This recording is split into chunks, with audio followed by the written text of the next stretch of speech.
ಎಲ್ಲರಿಗೂ ನಮಸ್ತೆ. ಮತ್ತೆ ಕನ್ನಡಕ್ಕೆ ಸಂಬಂಧಪಟ್ಟಂಥ ಕೆಲವೊಂದು ಬೋಧನೋಪಕರಣಗಳನ್ನು ತಯಾರಿಸಿ ಶಾಲೆಗಳಲ್ಲಿ ಬಳಸೋದ್ರ ಬಗ್ಗೆ ನಿಮ್ಮ ಜೊತೆಗೆ ಹಂಚ್ಕೊಳ್ತಾ ಇದ್ದೀನಿ. ಈ ಥರದ ಬೋಧನೋಪಕರಣಗಳನ್ನು ನೀವು ಕೂಡ ಬಳಸಬಹುದು.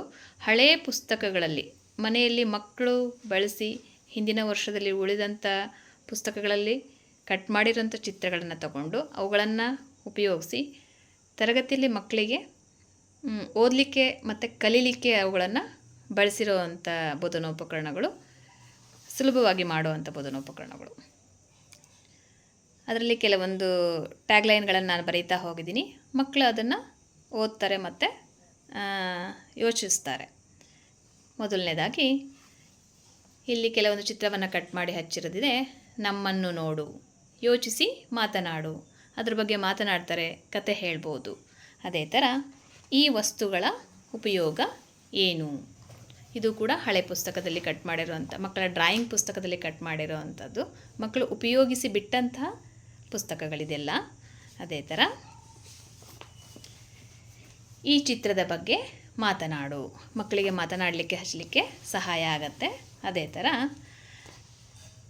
ನನ್ನ ಚಿತ್ರಕ್ಕೆ ನಿನ್ನ ಬಣ್ಣ ಯಾವುದು?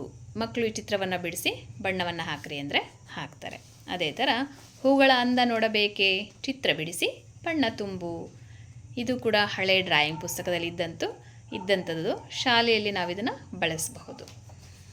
ಹಾಗೆ ನನ್ನ ನೋಡು, ಚಿತ್ರ ಬಿಡಿಸು, ಬಣ್ಣ ತುಂಬು. ಮಕ್ಕಳು ಈ ಥರ ಮಾಡಲಿಕ್ಕೆ ಪ್ರಯತ್ನ ಪಡ್ತಾರೆ, ಜೊತೆಗೆ ಖುಷಿ ಪಡ್ತಾರೆ ಕೂಡ.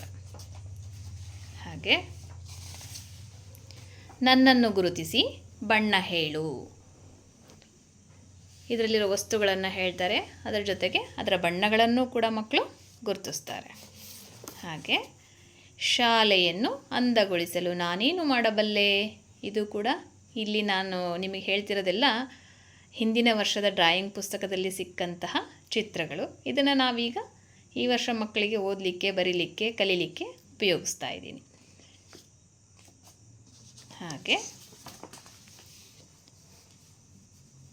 ಇದನ್ನು ಓದಲಿಕ್ಕೆ ಹೇಳಬೇಕು ಮಗುಗೆ. ಕಾಣದ ಕಡಲಿಗೆ ಹಂಬಲಿಸಿದೆ ಮನ. ಹೌದಾ, ಕಡಲು ಅಂದರೆ ಏನು? ಈ ಥರದ ಪ್ರಶ್ನೆಗಳನ್ನು ಮಕ್ಕಳಿಗೆ ಕೇಳ್ತಾ ಹೋದರೆ ಮಕ್ಕಳು ಇದ್ರ ಬಗ್ಗೆ ಯೋಚಿಸ್ತಾರೆ, ಜೊತೆಗೆ ಮಾತಾಡ್ತಾರೆ. ಹಾಗೆ ಶಾಲೆಯ ವಾರ್ಷಿಕೋತ್ಸವದಲ್ಲಿ ನನ್ನ ಪಾತ್ರವೇನು? ಇದು ಕೂಡ ಡ್ರಾಯಿಂಗ್ ಪುಸ್ತಕದಲ್ಲಿ ಸಿಕ್ಕಂಥದ್ದು. ಇದ್ರ ಬಗ್ಗೆನೂ ಕೂಡ ಮಕ್ಕಳು ಮಾತನಾಡ್ತಾರೆ. ಇದರಲ್ಲಿ ಏನು ನಡೀತಾ ಇದೆ ಅಂಥೇಳಿ ಚಿತ್ರದ ಬಗ್ಗೆ ಯೋಚಿಸಿ ಹೇಳ್ತಾರೆ. ಹಾಗೆ ಗಂಗೆ, ತುಂಗೆ, ಕಾವೇರಿ ಏನು ಮಾಡುತ್ತಿದ್ದಾರೆ ಅಂತ ಕೇಳಿದರೆ ಮಕ್ಕಳು ಯೋಚಿಸ್ತಾರೆ. ಈ ಚಿತ್ರದಲ್ಲಿ ಏನೇನು ನಡೀತಾ ಇದೆ ಅನ್ನೋದ್ರ ಬಗ್ಗೆ ಕೂಡ ಅವರು ಮಾತನಾಡ್ತಾರೆ. ಹೀಗೆ ನಾವು ಈ ಥರದ ಚಿತ್ರಗಳನ್ನು ಶಾಲೆಯಲ್ಲಿ ಮಕ್ಕಳಿಗೆ ಕಲಿಕೆಯಲ್ಲಿ ಬಳಸಬಹುದು. ನೀವು ಕೂಡ ಇದನ್ನು ಪ್ರಯತ್ನಿಸಿ. ಧನ್ಯವಾದಗಳು.